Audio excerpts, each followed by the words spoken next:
मंगळवेढा येथे अज्ञात कारणावरून हॉटेल ग्रामपंचायतच्या स्वयंपाकघरातील पत्र्याच्या लोखंडी अँगलला दोरीच्या सहाय्याने रील स्टार रोहिणी निलेश पाराध्ये वय 25 वर्ष हिने गळफास घेऊन आत्महत्या केल्याची घटना तालुक्यातील ब्रह्मपुरी येथे घडली आहे।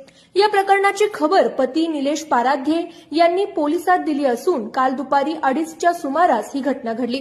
रील स्टारच्या आत्महत्येने खळबळ उडाली आहे। गेल्या काही वर्षभरापासून रोहिणी पाराध्ये व निलेश पाराध्ये हे पती पत्नी विविध सामाजिक घटना व खाद्यपदार्थांवर आधारित रीलच्या माध्यमातून सोशल मीडियामध्ये लोकप्रिय ठरले होते। त्यांच्या या लोकप्रियतेचा फायदा घेऊन त्यांनी रत्नागिरी नागपूर या राष्ट्रीय महामार्गावर खवय्यांसाठी ब्रह्मपुरी येथे हॉटेल ग्रामपंचायत हा व्यवसाय सुरू केला। या व्यवसायात ते स्थिर होऊन आणखी नवीन शाखा प्रास्ताविक असताना अचानक पत्नी रोहिणी पाराध्ये हिने गळफास घेतला।